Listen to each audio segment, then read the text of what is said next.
ॐ वक्रतुण्डमहाकाय सूर्यकोटिसमप्रभा निर्विघ्नं कुरु मे देव सर्वकार्येषु सर्वदा। ॐ सरस्वती नमस्तुभ्यं वरदे कामरूपिणि विद्यारम्भं करिष्यामि सिद्धिर्भवतु मे सदा।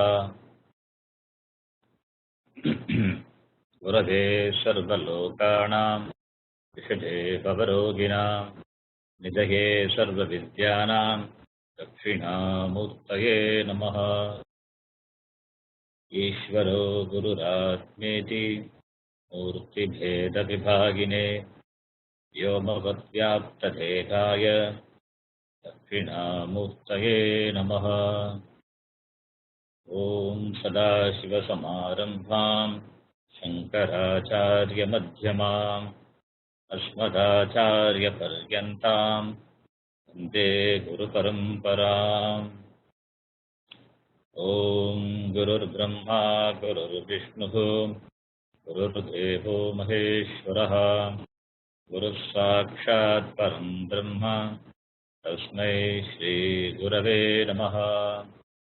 ॐ सहना भवतु सहनौ भुनक्तु सह वीर्यं करवावहै तेजस्विनावधीतमस्तु मा विद्विषावहै।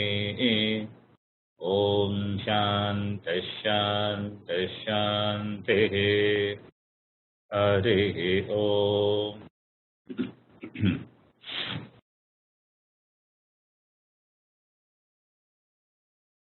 In the last class, we saw that Veda is a pramanam. Veda is a pramanam. Prama karanam pramanam. Pramanam means of knowledge. Prama karanam pramanam. Prama knowledge. Karanam means tool or the means. The means by which you gain knowledge is pramanam, pramakaranam, pramanam. Veda is one of the shat pramanani. Veda is one of the 6 means of knowledge. Shat pramanani. There is no way of gaining atma jnanam, self-knowledge, by any other means of knowledge except Shastram. Except Shastram. We discussed this in detail in the last class.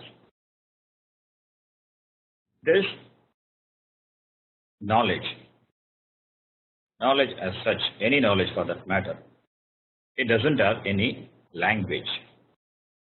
Knowledge, jnanam, doesn't have any language. Knowledge has to take place in the form of thoughts. The form of thoughts. Vrittihi. Any knowledge, it takes in the form of thoughts only. Vrittihi. Vritti. Ikarantaha. Strilinga. Vritti. Vritti shabdaha. Vrittihi. Vritti means thoughts. You may think in your mother tongue, but the content of the thoughts as such. Vedas are in Sanskrit, and it is only the means of gaining Sanskrit. The same knowledge can be in any other language also. Okay, so what I mean to say is, the knowledge need not be in Sanskrit. Knowledge is important, and Vedas are in Sanskrit. Therefore, we learn Sanskrit. Vedas are the means of knowledge which is in Sanskrit. Therefore, Sanskrit knowledge is important. But this knowledge need not be only in Sanskrit. Suppose, let us take, there is somebody in Zambia or Tanzania who has gained this knowledge from his guru, receptor, and they have a tradition. There are persons in our tradition in India who have gained this knowledge. Now, what is the difference between these two persons having this knowledge? Really speaking, there is no difference at all because knowledge doesn't have any language. Knowledge is important. The content of the knowledge is important. This knowledge, Atma Jnanam, self-knowledge, what we gain through words, through Shabdam, of the Shastram, cannot be verified by any other means of knowledge. This is important to understand. Therefore, Shastram is taught. Therefore, Shastram is taught by the Guru and it is learnt by the Shishya, the disciples. Since it is taught, therefore, what you need is only your ears to listen to the words of the Shastram. The words of the Shastram, it unfold the knowledge. When you listen, for listening, you need only ears. When you listen, the knowledge will definitely take place. Of course, you need certain preparedness. There is no question about it. You need certain preparedness to gain this knowledge. That preparedness we will be discussing in detail when we get into the Tattvabodha text. Okay. Since listening is involved, therefore, ears are the Mula Pramanam. Ears, the Shrotrendriyani are the Mula Pramanam. Mula Pramanam or the Mula Pramanams are the Pratyakshan, the Pratyaksha Pramanam, the Mula Pramanam. Pratyaksha Pramanam is the Mula Pramanam. We saw in the last class. All these Pramanam, other than the Pratyaksham, like Anumanam, Arthapattihi, Upamanam, Anupalabdhihi, all these four are indirect knowledge. All these four are the means to gain the knowledge indirectly. Pratyaksham is the Mula Pramanam, that by applying which you get the direct knowledge. Without operating Mula Pramanam, you cannot gain any knowledge. Therefore, the Pratyaksha Pramanam, that is the Pramanam by which you gain, that is the sense organs which objectify the sense objects. They are the Mula Pramanam, without which no knowledge is possible. For any means of knowledge to function, to operate, we need this Pramanam. Therefore, they are called Mula Pramanam. It doesn't mean it violates the Anadhikatvam of Pramanam. That we must understand. I will try to explain it with an example because there was some discussion in the last class at the end of the class. So I thought I will give some examples and discuss on it further so that the understanding will be clear. Suppose if you come to the airport, to send me off to US. Okay. After bidding farewell to me, now you are returning back from the airport. From inside the airport, you are coming out. You saw me getting into the flight. The flight has taken off. When you come out from the airport, now you are seeing me again. You saw me getting into the flight has taken off. That happened inside the airport. When you come out from the airport, you are seeing me again. So, before coming out from the airport, you saw me. I have taken off to US. Now you came up from the airport, you are seeing me again. Now there is a confusion. How is that I am outside now? you know very well I cannot be in two bodies simultaneously, like the saint with the two bodies in the autobiography of a yogi. So you know very well I cannot be in two bodies simultaneously. And you also know it is not possible for anyone to come to the ground from the tip of flight. That is also not possible. At the same time, what you are seeing is also true. What you saw before is true. What you are seeing now is also true. And also, let us assume there is no problem with your eyes. Your vision is clear. You have 20/20 vision. Not only you saw me, also your wife or husband and your friends, they also are seeing me now outside the airport. So it is confirmed there is no problem with your eyes. If your eyes have problem, then at least we can say that it is your vision problem. But all the friends and relatives, they are seeing me now outside the airport. They don't have vision problem. Therefore, it is not collective vision problem also. It is neither individual vision problem nor the collective vision problem. Both are ruled out. Now, you are seeing me outside the airport. That is a fact. What you saw with your eyes before, that is myself getting into the flight and the flight took off, it is pratyaksham. What you see now is also true, that is also pratyaksham. Now, how can one pratyaksham contradict another pratyaksham? If one pratyaksham contradicts another pratyaksham, then pratyaksham cannot be a valid pramanam.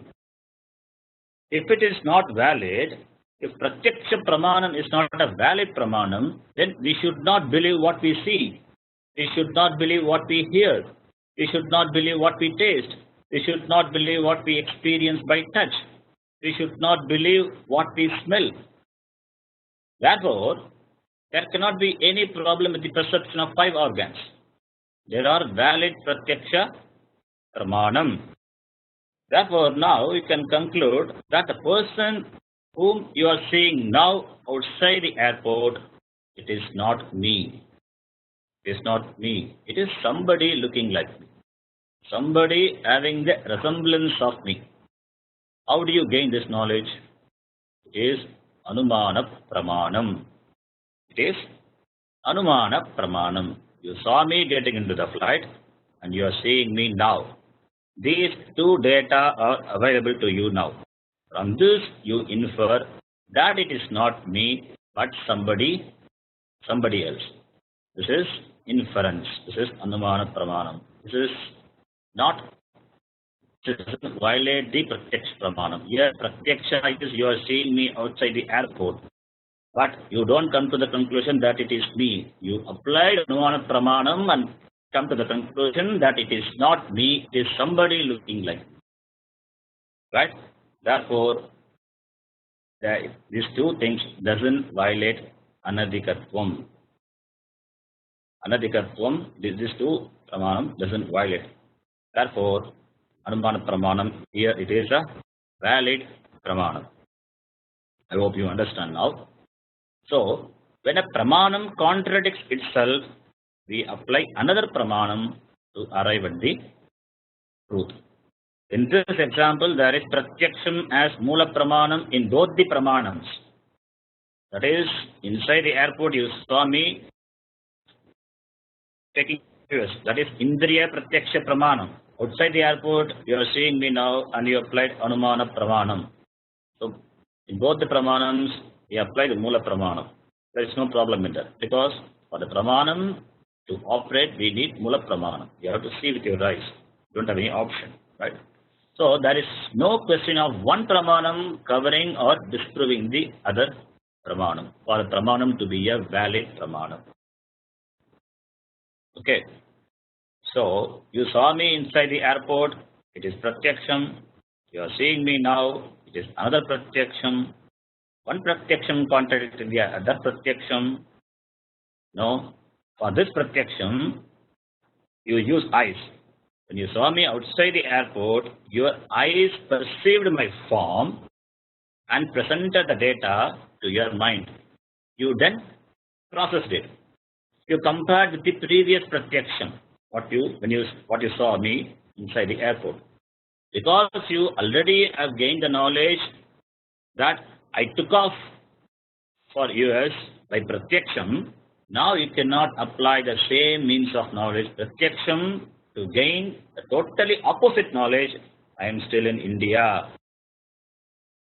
Okay, eyes are meant to give you just data only.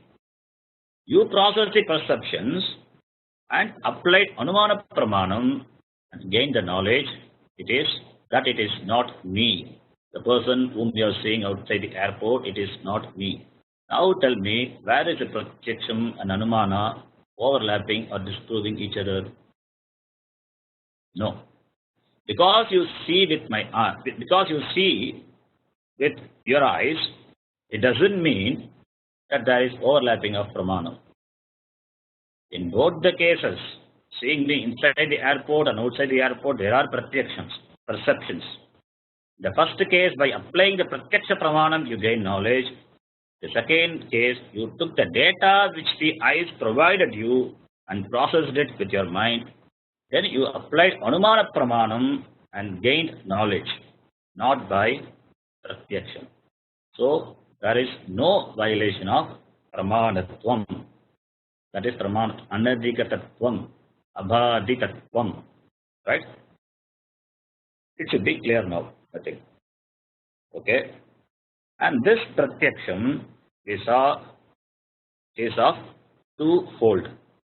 It is of twofold. One is Indriya pratyaksham. The other one is Sakshi pratyaksham. Indriya pratyaksham and Sakshi pratyaksham. Sakshi pratyaksham, it gives data to the knower. You. It is you. All the feelings, emotions, thoughts, everything is given to the knower. When either Indriya pratyaksham or Sakshi pratyaksham or any other means of knowledge operates, the knower knows. The knower just simply knows. There is no free will involved in gaining knowledge. The knower is there, the means of knowledge is there, and hence the knowledge takes place. For the knowledge to take place, what you need is the knower should be available. You should be available for any knowledge to take place. Even in sleep, you are there. Only thing is, you are not aware of your body, sense organs. Because you shut your sense organs. Therefore, you are not aware of the external world. But you experience the dream. You experience your inner world. You are aware of your dreams. How is it possible? Because you are watching it. So, when pramanam operates, mind is there, sense organs are there to objectify sense or objects which are within the limits of perception. You are there. You are there. The knower is there. So, in Sakshi pratyaksham, there are no sense organs involved. Except in Sakshi pratyaksham, in all the pramanams, sense organs backed up by mind are involved. Of course, you are there. Without you, nothing is there. So therefore, you plus sense organs plus mind are there. All the pramanams except Shastram, they are meant to objectify the objects. They are meant to objectify the objects.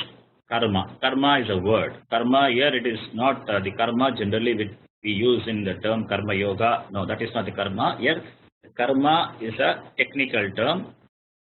In the Sanskrit class we saw the sixth karakam, that karma is karma karakam. Karma is the object. It could be a physical object. It is not only physical objects, any thoughts or emotions or feelings, they are also objects because they can be objectified by you. Anything which you can objectify outside of you, It doesn't mean only the physical objects. Even the thoughts, emotions also that can be objectified, right? They're all anything other than you are objects. That is what is karma. So all the pramanams are meant to objectify the objects. This is called objectification. This is called objectification, and the knowledge is object knowledge. And the knowledge is object knowledge. By sense organs, we have objectified the objects which are outside of me. With the mind, we objectify the objects. That objects are in the form of emotions, thoughts, etc. The sense organs which objectify objects, it cannot exist without me. Mind which is required for all perceptions, it cannot exist without me. Body cannot exist without me. Therefore, these three, in fact, these three cannot objectify me, because I am not an object. I am not an object. If I am an object, then the mind, sense organs, and the body should objectify me. But I am not an object. I am not only the body. I am not only the mind. I am not only the senses. With or without the body, mind, or senses, I am there always, which is not available for objectification by any of them. I am there always. Sada agam asmi. That agam, that atma, which is you, is always free. It is always free. Vimuktaha. Sada vimuktaha. This is the knowledge. This is the atma jnanam. This is the liberating knowledge. By this knowledge only, you gain moksha, freedom. How will you gain that knowledge? Only through Shastram. Only through Shastra Vakya, Shastra Shabda, this knowledge is possible. No other Pramanam will give you this knowledge. Only the words of the Shastram gives you this knowledge. The words of the Shastram give this knowledge in the form of thoughts, vritti. Any knowledge can take place only in the form of thoughts only. This Atmajnanam also takes place in the form of thoughts, vritti. Because bondage is notional. Agam bandhaha. It is my thought. It is my thought only. If bondage is at the thought level, naturally freedom also should be at the thought level. Therefore, I should know that I am free. How will you get that freedom? There is no question of getting freedom, because already you are free. Only the notion has to go. Agam bandhaha, that notion has to go. For that notion to go, what do you need? What do you need for it to go? Jnanam. Only knowledge. How will you gain it? By words, shabdam.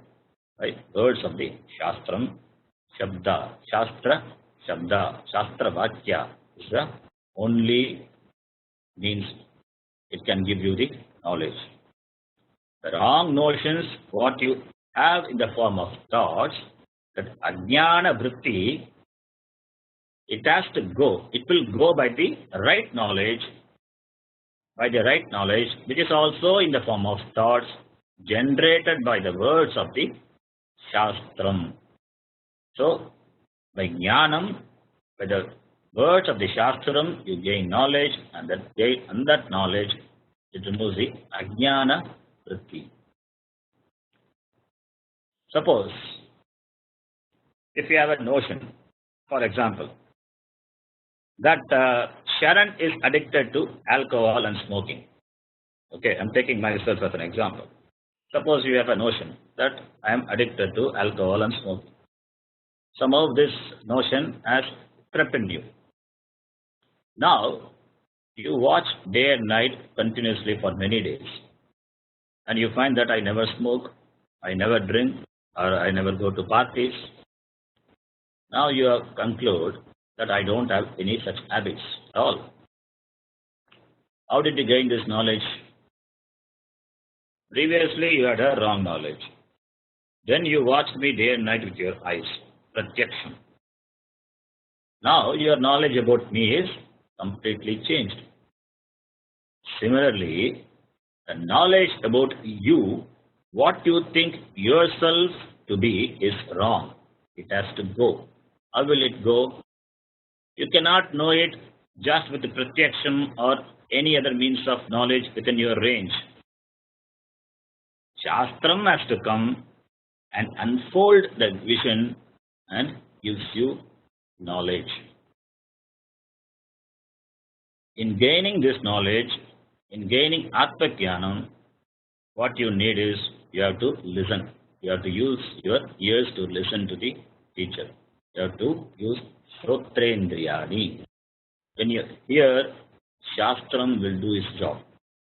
And the knowledge has to take place like when you open your eyes, you see the person in front of you. The knowledge has to take place. Atma-jnanam, this Atma-jnanam, it happens only in the form of vrittis. For that to take place, you have to listen. To listen, you have to give your ears to me. That is why it is called Shravanam.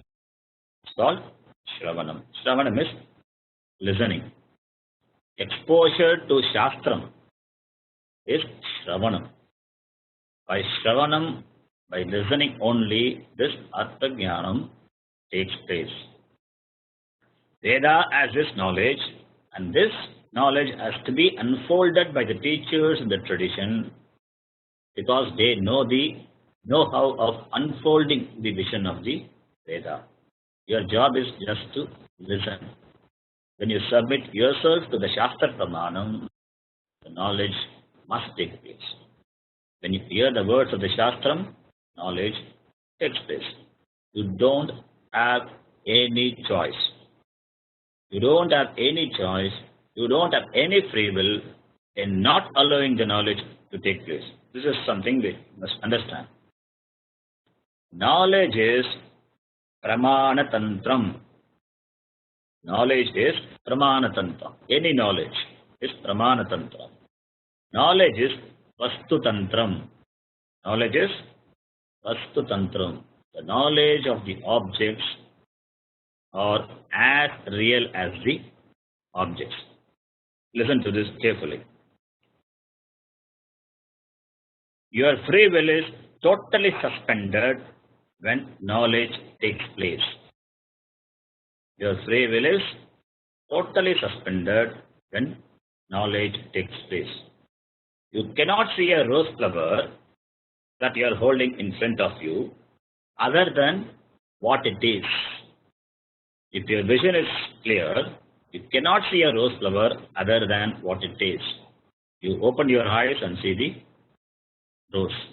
See the rose, the knowledge takes place. The knowledge that it is a rose flower takes place. There is no interference of the knower. There is no interference of the knower. You cannot see the rose flower as lily or lotus or monkey. You don't have any free will to see it differently. This jnanam of the rose flower, it is vastu tantram. It is vastu tantram. The knowledge of the object is as real as the object. The knower has no role to play in seeing it differently. This is the vastu tantram.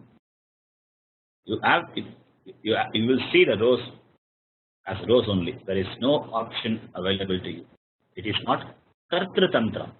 It is not kartru tantram. It means the knower has no role for knowledge to take place or for the knowledge to take place differently. That is not kartru tantram. So, jnanam is vastu tantram.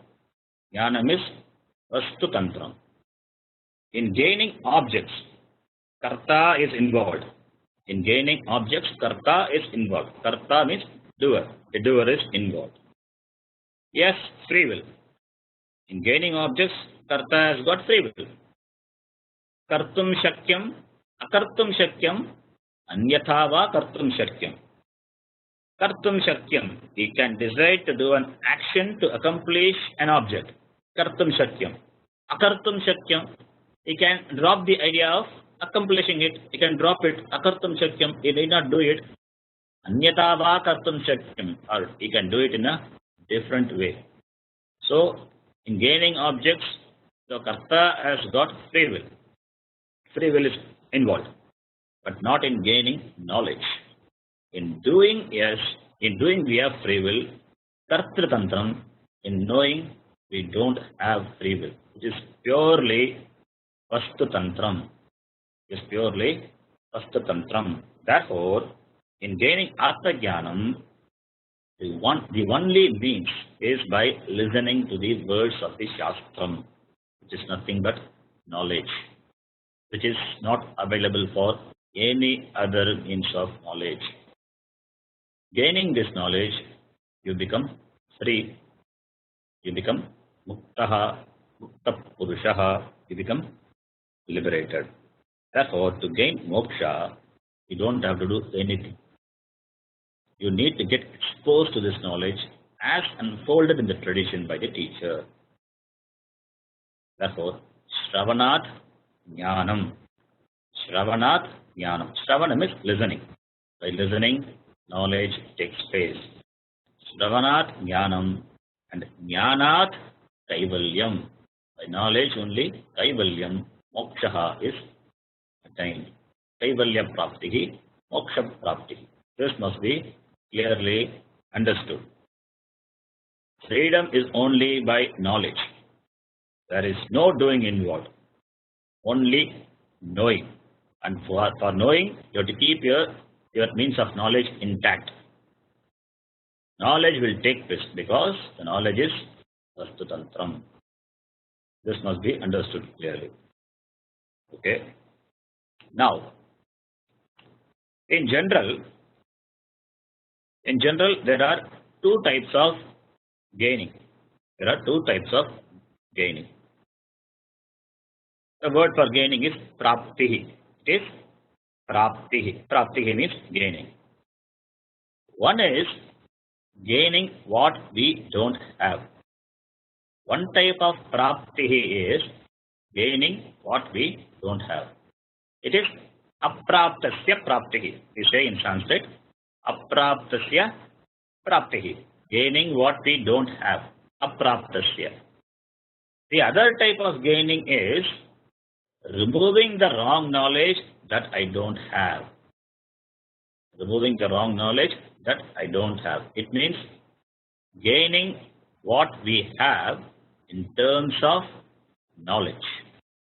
Gaining what we have in terms of knowledge. Praptasya praptihi. Praptasya praptihi. I will explain this with examples for both types of praptihi, gaining. First, let us take apraptasya praptihi, gaining what you don't have. Suppose you want a house, you don't have it. You work for it, you gain it. You want a car, you work for it, you gain it. So this is apraptasya praptihi. You don't have a house, you don't have a car, or you don't have a laptop, mobile, you work for it, you gain it. So this is apraptasya praptihi. Now let us see what is praptasya praptihi. This is something peculiar. What is praptasya praptihi? I'll explain this also with an example. Sometimes, you will see some people wearing spectacles. They keep it on their head instead of keeping it on the, their nose. Sometimes they keep it on their head. When they work, they keep it on the head.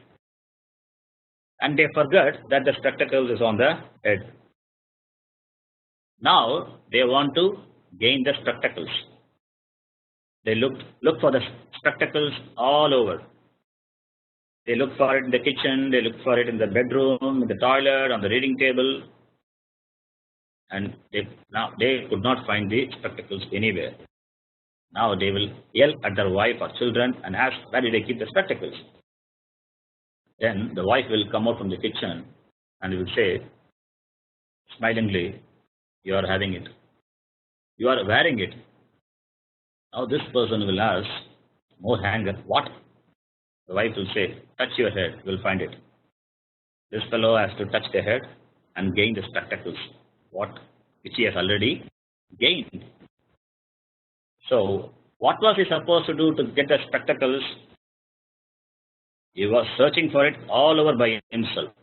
In the process, he wasted his time, energy, and when he cried for help in the form of yelling, his wife is the guru. In this case, his wife is the guru.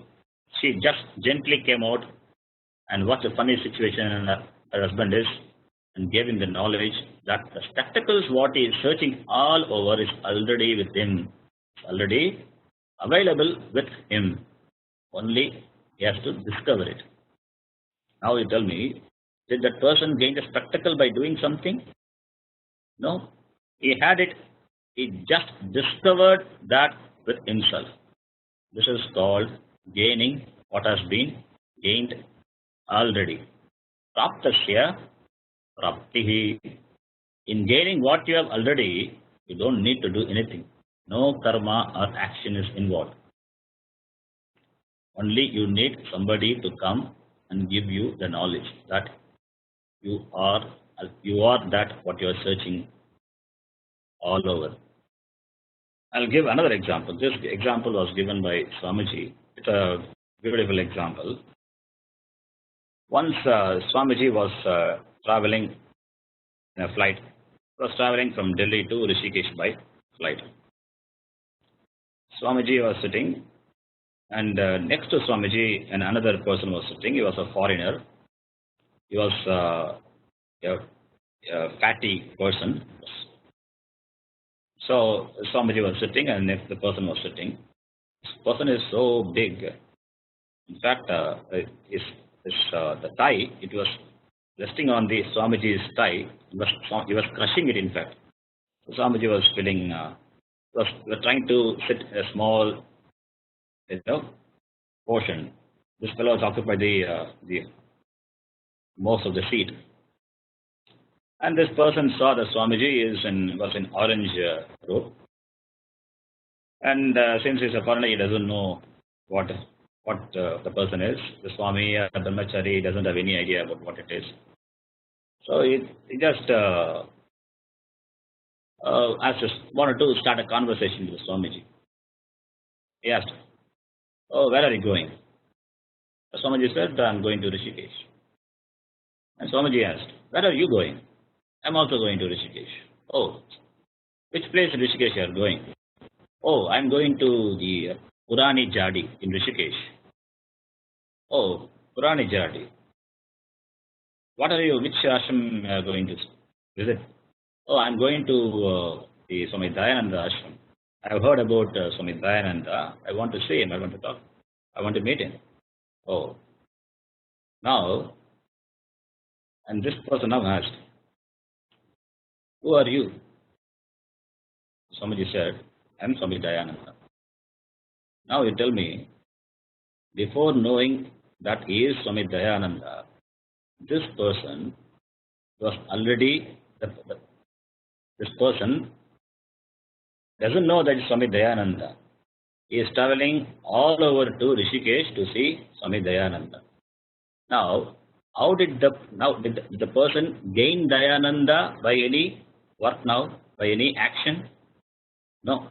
By simply Swamiji saying, "I am that Dayananda," he realized that the person for whom he is going to see, flying all over to Rishikesh, is sitting next to me. He is Dayananda. In fact, his thigh is resting on Swamiji's thigh and crushing it.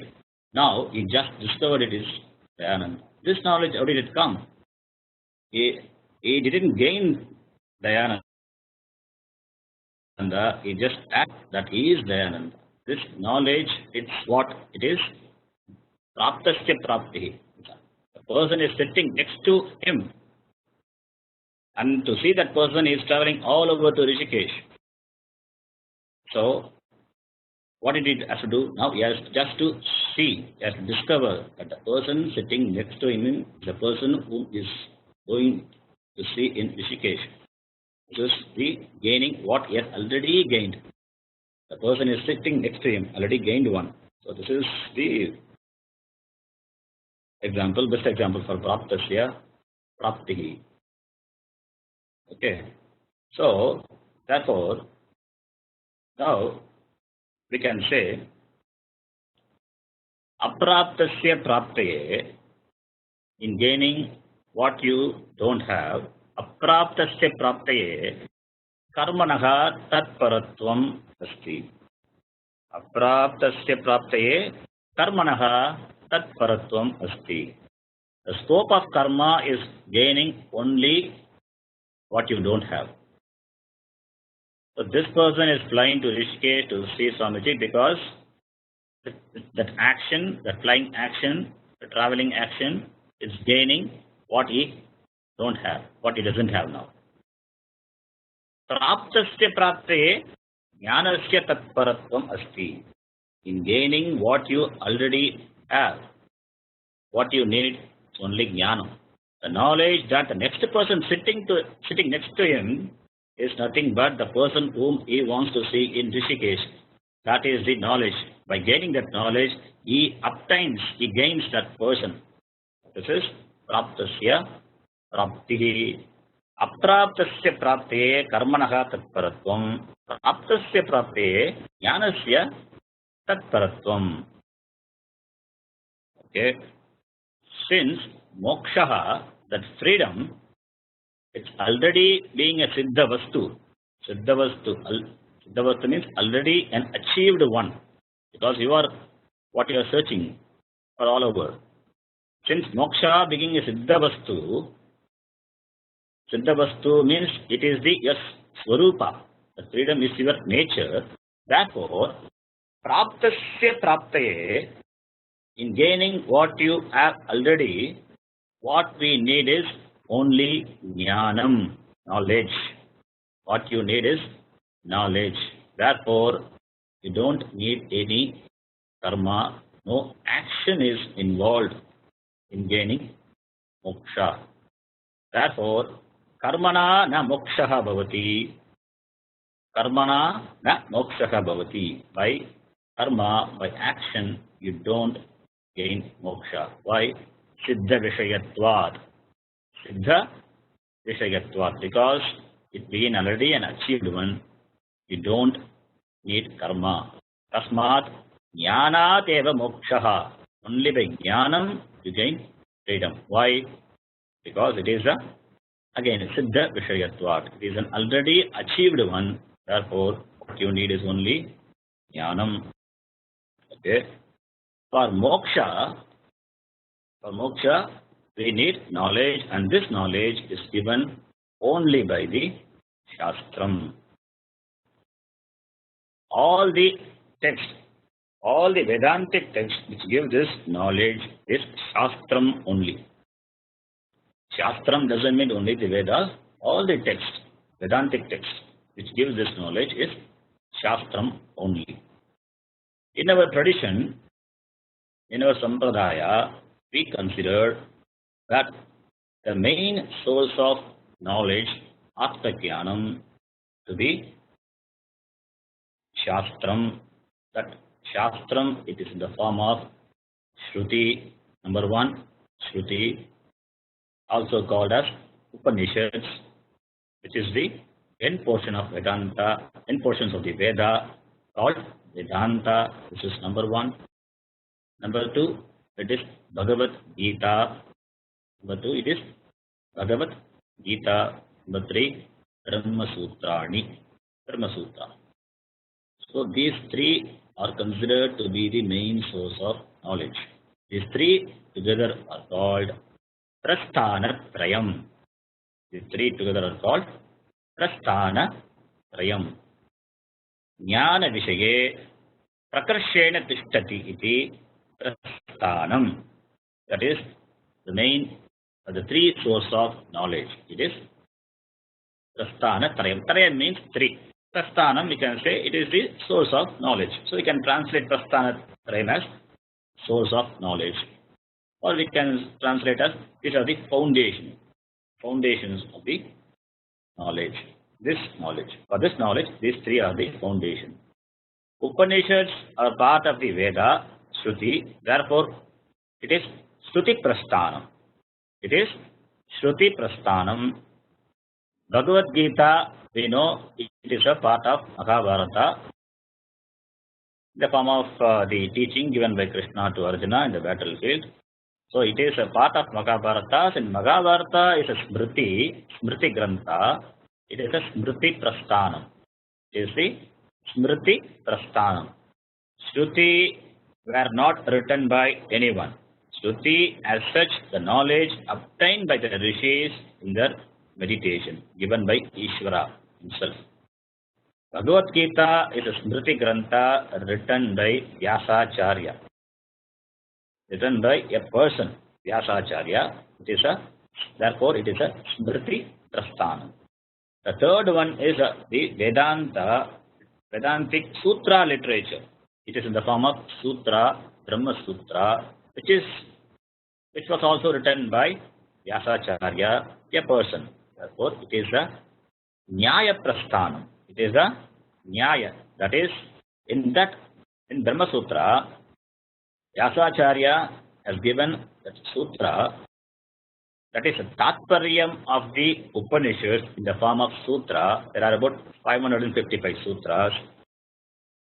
In the Brahma Sutra, Vyasacharya, he logically gives the existence of Ishvara, Jiveshvara Aikyam. He gives he gives a logical support in the form of Sutra. In fact, the sutras are given by the Vyasacharya based only on the teaching of the Upanishads. So, Nyaya Prasthana means it is by logic. We cannot prove the existence of Ishvara by logic. We can only give supporting logic to prove the existence of Ishvara, Jiveshvara Aikyam. We can give only supporting logic that is given by the Brahma Sutra. Therefore, these three are called Prasthana Trayam. The teaching of Atmajnanam, self-knowledge, it is not presented systematically in the Upanishads. Upanishads Tattvaryam is to give the knowledge. That's all. That Upanishad doesn't bother about presenting it systematically.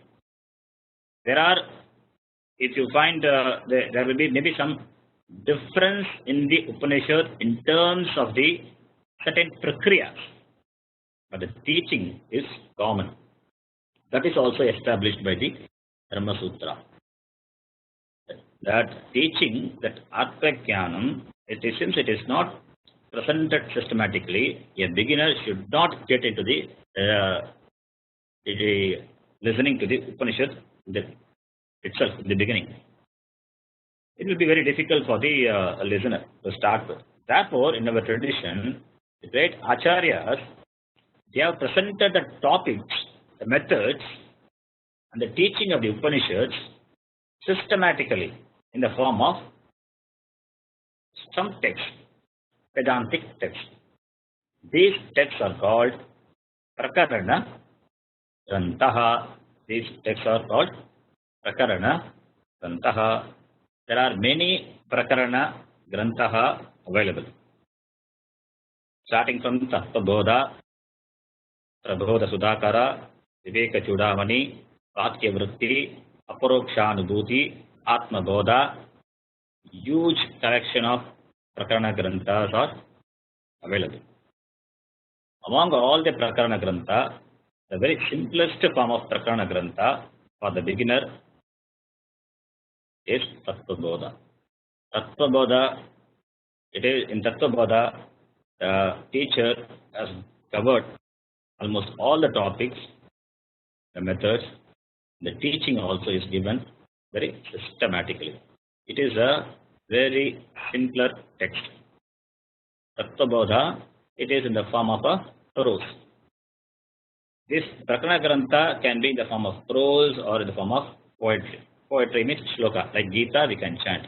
And this Prakarana Grantha, Tattvabodha, which we are saying now, it is in the form of a prose. Okay.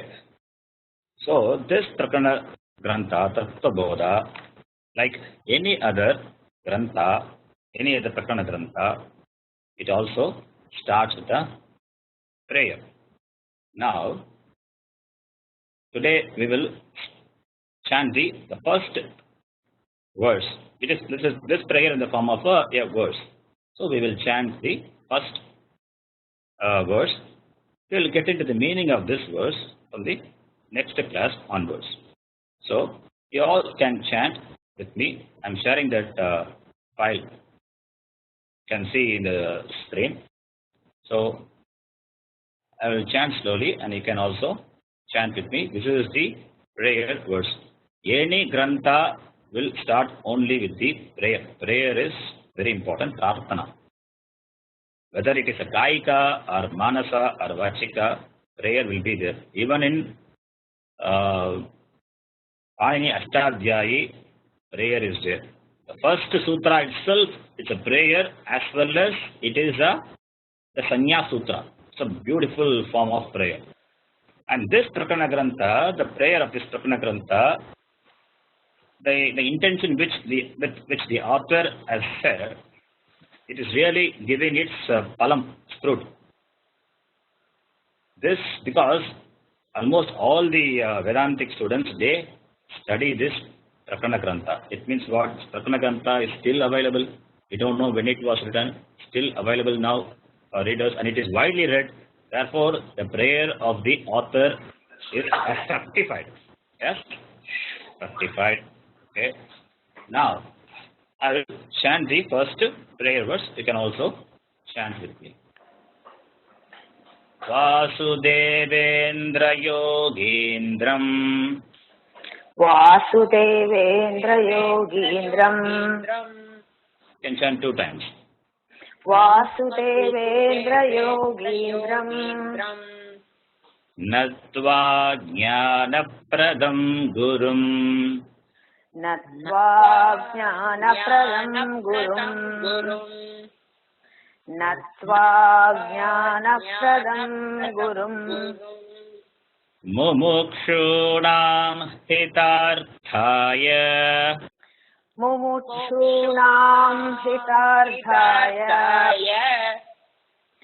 Mumukshunam hitarthaya.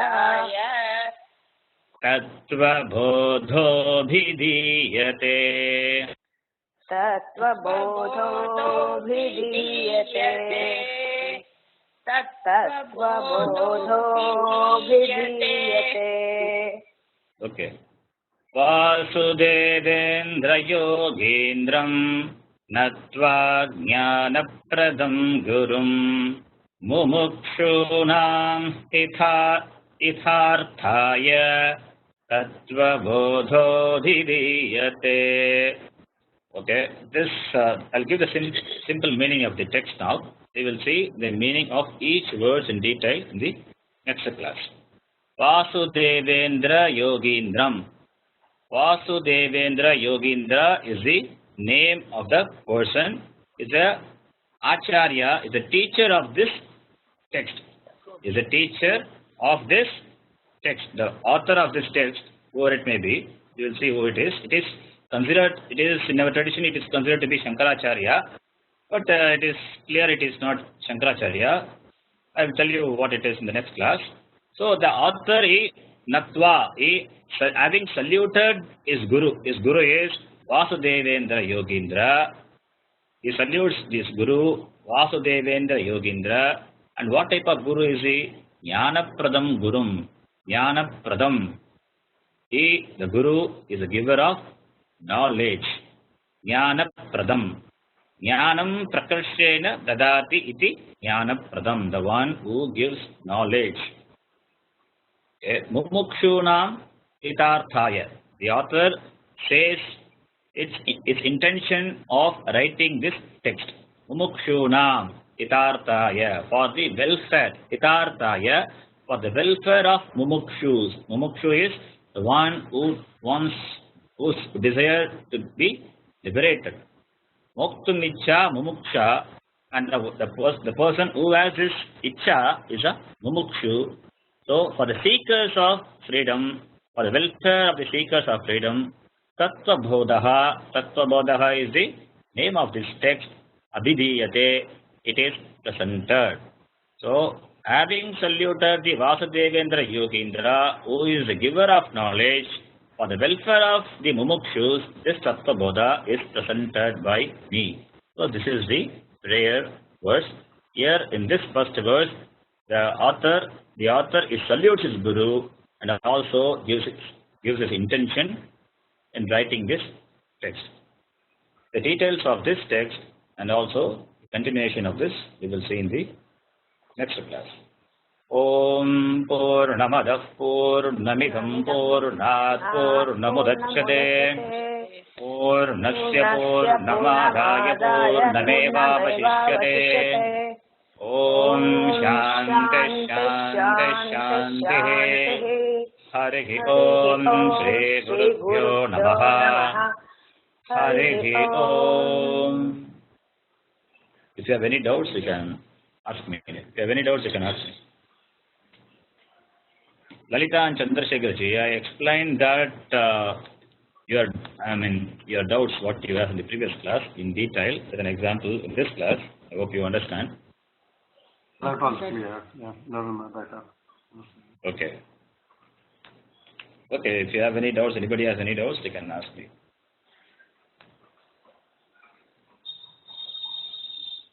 For me. No doubts, okay. No doubt. I told you.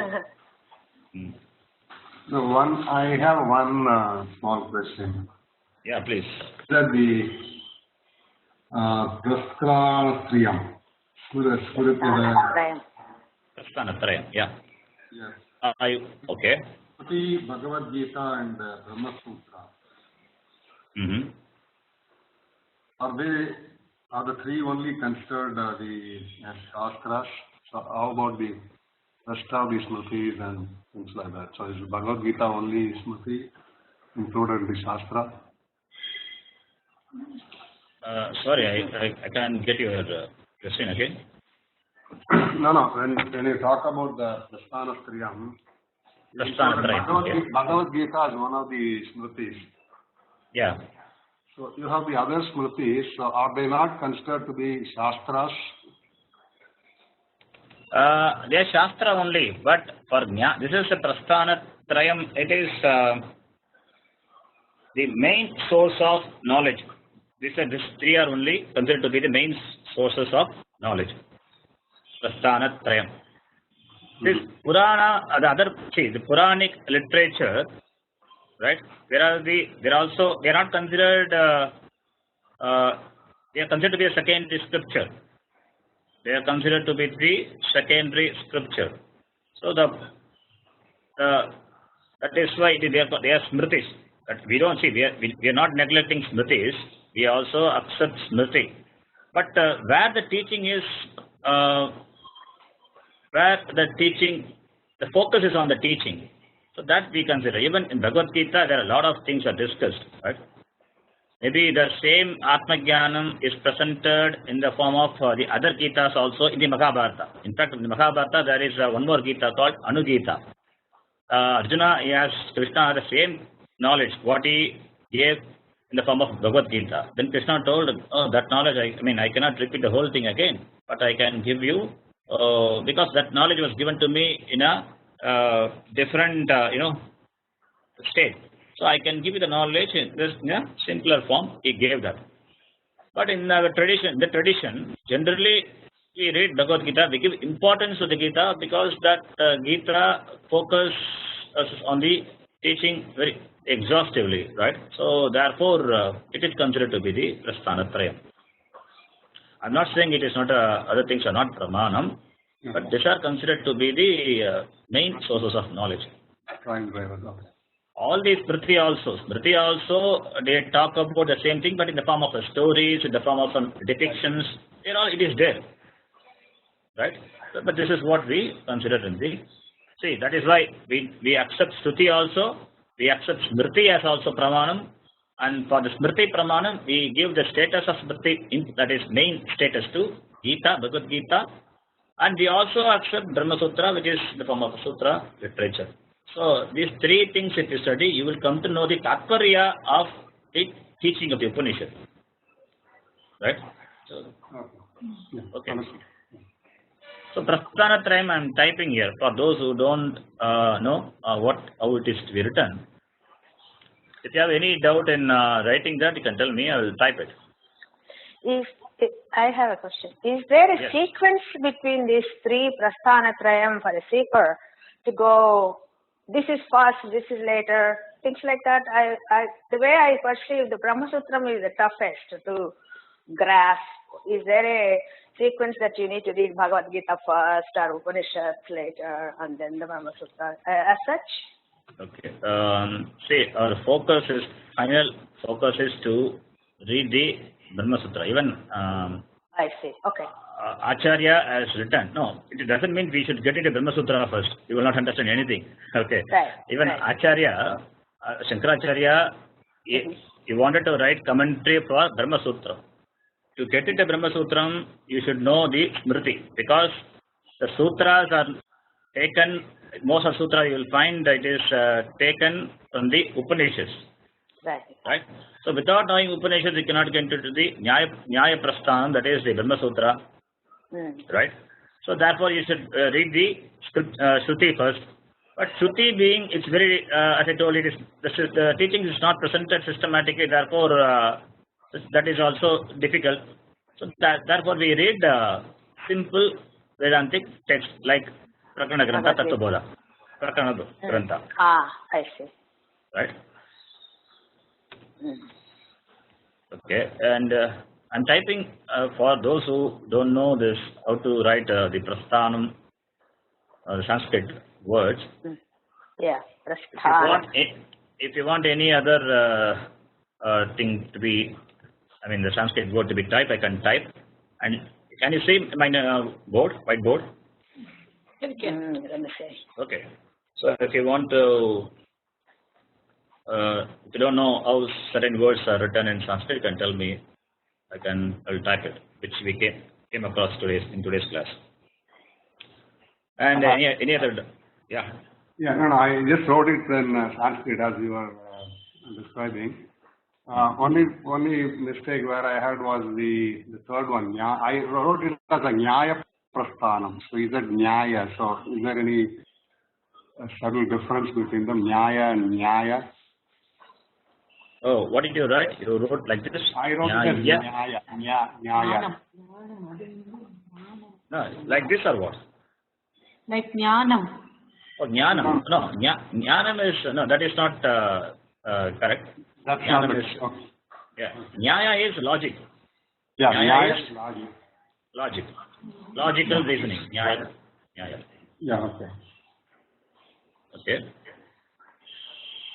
Anything else?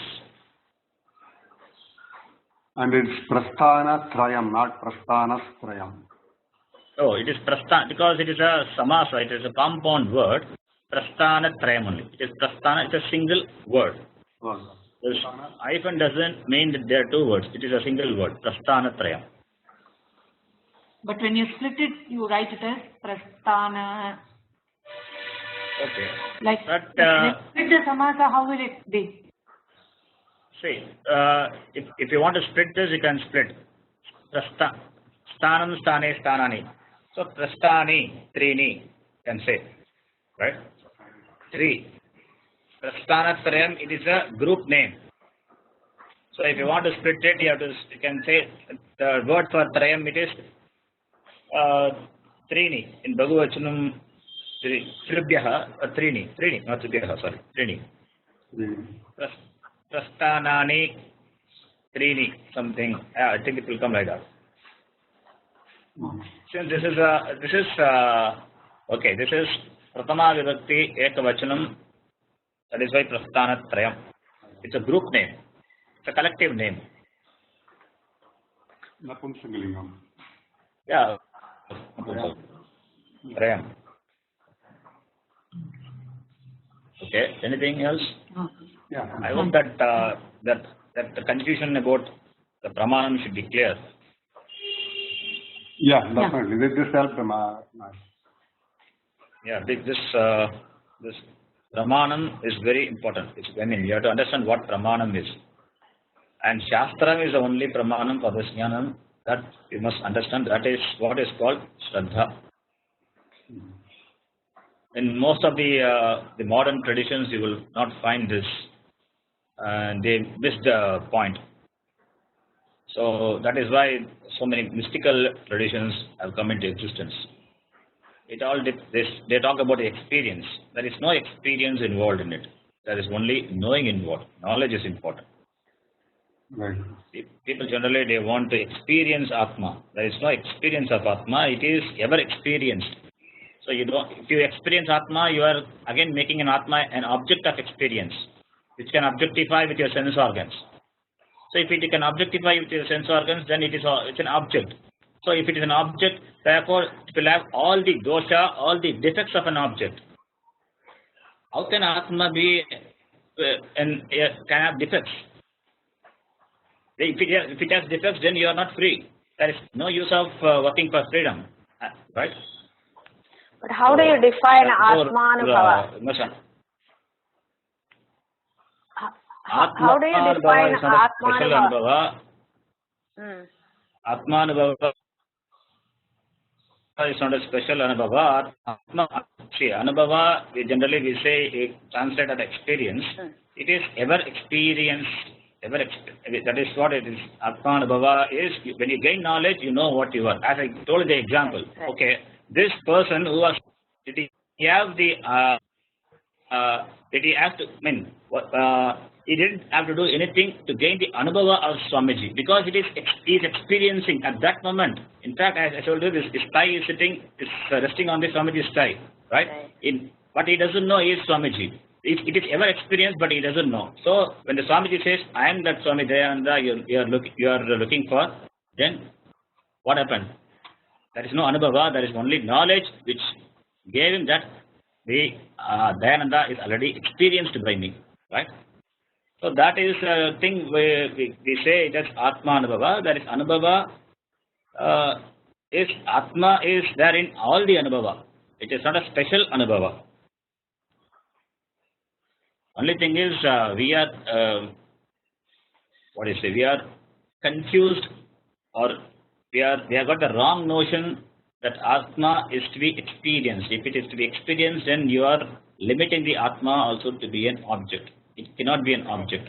It is you.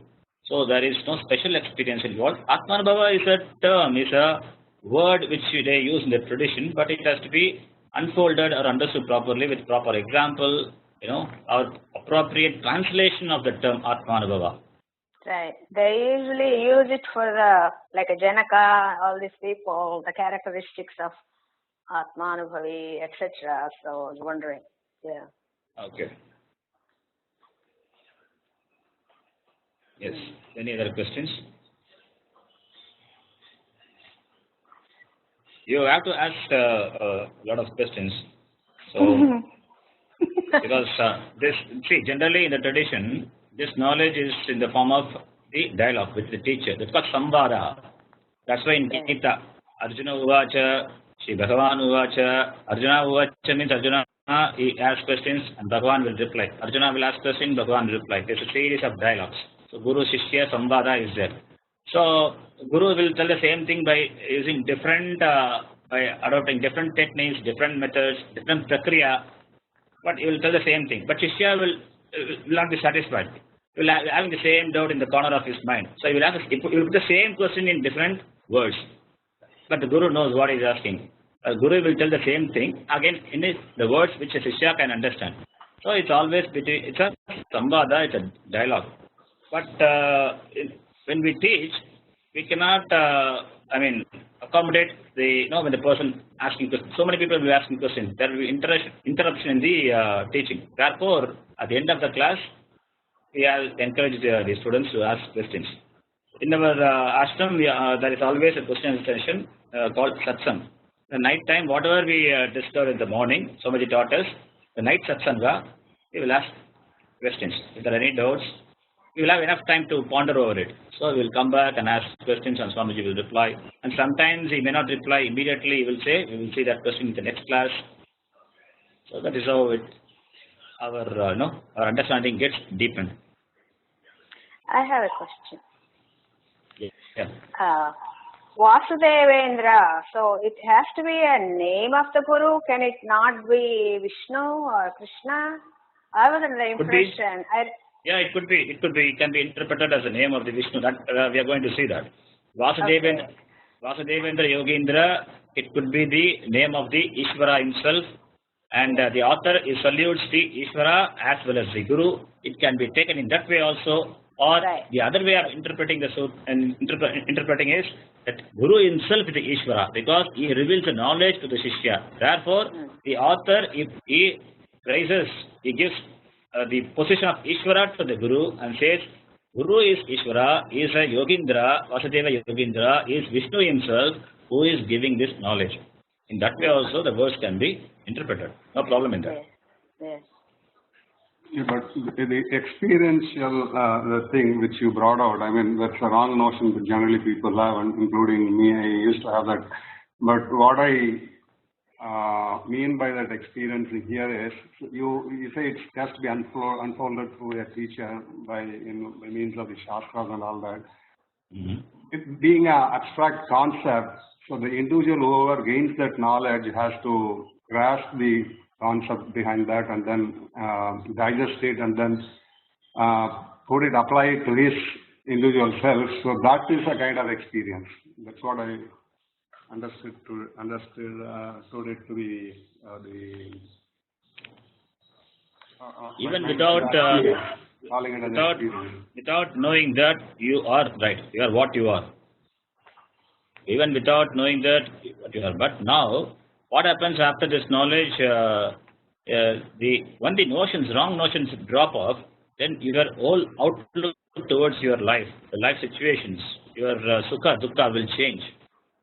Right, but how does it drop off? I mean, unless you practice it, try to put it to your individual self, apply that and then see. Of course, it is that is something called that understanding. It grows over a period of time. So it's called growing understanding, right? That is experience, isn't it? I mean, experience in the sense, unless you growing over a period of time is not something which you go through that again and again and again. But I don't want to use the word because the word experience is misleading. So if you're growing in understanding, it is not an experience, you are growing. Right? So let us not use the word experience because it has created a lot of problems in the spiritual world, so-called spiritual world. So this experience, when you use a word, it is everybody thinks it has to be experience. It means you have to work for it. So karma is involved. So no karma is involved in this knowledge, right? There is no. If you say experience, then I should work for it. Here you don't have to work for it, you have to know it. So in knowing what is experience, maybe your outlook towards the world, towards your neighbors, towards yourself, everything is changing. That maybe that you are growing in terms of understanding, right? So that if you want to put it as an experience, you can use that, but you have to be very careful. If you say the same thing to the other person will also wait for that experience to happen. That's the problem. Right? Yeah, I see the subtle difference. I mean, if you understand and if you use the word, if you use the word with your understanding, it is fine. But I would advise not to use the word. If you understand, it is fine. But when you suppose in future, if you teach somebody, there is no transformation also happens. See, if you use experience or transformation, it means something it happens in you. Nothing need to happen. It is you are Atma and it is ever present. That is true. Yeah. But the thing is, let's just say I am ignorant, ajnanam. With the Guru's input, by absorbing the knowledge, there is a change happening in me. My ajnanam patapancham just going away. I'm getting into the light. So that is I don't want to use the experience, but something happened. Something is happening gradually or fast or what at one day or whatnot. But there is a change. How do you define that? So it is a realization, right? Realization. The word realization also is a problem. Yeah. Somebody he says only to that the realization is that realization happens only for your principal, which you have put in the bank. Yeah. Right. You realize it with the interest, and the second realization is that your experience with your children, with your siblings. That is what you experience. That is sort of a realization. Anyway, that word also is a problem. See, when you realize means something, you are getting a new anubhava. It is not a new anubhava, it is not a new experience. It is already experienced. In all the experiences, this experience, if at all you want to work, this experience is there. So it is not a new experience. Right? So I don't want to use the word experience. I'm just saying in all the experiences, the so-called experience is also Atmanubhava is there. Without that, nothing is there. So that is what you are. So, what is that experience? It's only knowing is involved. See, we are accustomed to use this word because we read a lot of things or books, which are available in the market, and a lot of things are available in the internet, and we are caught in this world of words. And Shastram being a Shabda Pramanam, the words have to be explained properly by the Guru using, and that Sanskrit word has to be appropriately translated. If you do a wrong translation, then it will lead to misconception in the student's mind. Therefore, we should be very careful. Swamiji is very, very careful in the word. He will not do the exact translation of the Sanskrit words also. That is not the intention. You have to understand the content of what it is. So, use appropriate words. I have never come across Swamiji using the word experience or realization. He never uses that term. So, I would advise not to use. When you say experience, when you use experience, you bring the duality there. Subject, object, you are bringing the division. Once you bring an object, then it means you are again. It's a problem. What you want is you, right? You are the person whom you are searching for, and suddenly you bring an object in the form of experience. The duality comes in. That's a problem. We should not use the word experience. We can use experience, as I said, we can use it with understanding. That is okay. That is fine. But when you teach or making other people understand, that's not a good word. Even the word self-realization is not a good word. Already realized one, already experiencing one. How can it be realized? How can it be experienced? You are growing in terms of understanding. It is growth. I would say it is growth. You slowly you see the vision of the Shastra. The Shastra is unfolded. You see what the Shastra unfolds. You see what the teacher sees. That is a clarity. So I would say it's a clarity. That is why I said growing in terms of understanding. You get more and more clear over a period of time. You gain clarity.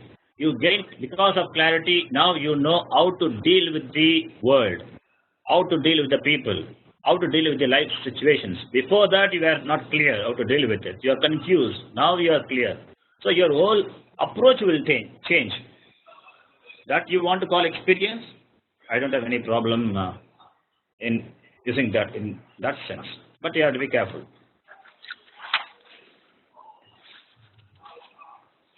Okay.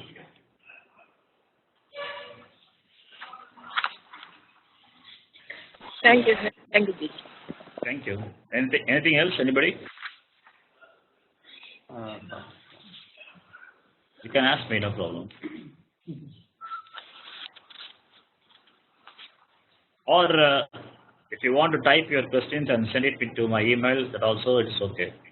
But the problem is I have to open it and reply. I may not find time to do it, but you can ask me better. I'm going to getting away from this one, but I still am looking for something, how to go about the Sanskrit class, the classes which I missed. I'm going to be like a dumb person in the next class again, not able to follow. Yeah, on the same line, I had one question. Is there any way that we can have access to your Sanskrit lectures? Because we are not part of the group, but I'm not getting. You're not part of the group. What group? No, part of the Sanskrit group. So because I mean we have been learning it here, but as a reinforcement, I thought that could help because your teachings are nice. So that way, if you have access to your recorded sessions. See, I tell you, I mean, my Sanskrit class is. I'm not taking in a professional way. I made it very clear in the beginning because since many of the students, they're all working and they study Sanskrit, spend extra time for learning Sanskrit. So I don't want to dump them with a lot of information in a single class. So I keep repeating the same thing and again. Sometimes it is too monotonous, but some people, they want it. So that is why I go back and forth. I just don't switch over from one topic to another topic, and it's not going like that. So that is why you will find a lot of repetitions in my class. Since it is not done in a professional way, I told Jay Shankarji not to post it to the website. If it is done in a professional way, then I will show some PowerPoint or some material. I'll just keep explaining the concepts, the grammar, and I can go on. But I'm not doing it that way.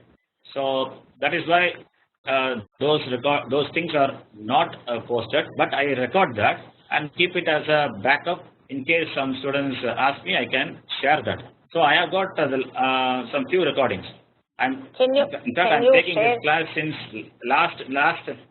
Yeah, I'm taking Sanskrit class since last December. That is starting from the alphabets, Varna. Okay, Aksharamala. Starting from Aksharamala, I have taught them because many of the students who were present now, they just left. They don't know even the letters of the Sanskrit language, right? So I started with Aksharamala. Everything I taught them. So those things were not recorded, and I kept.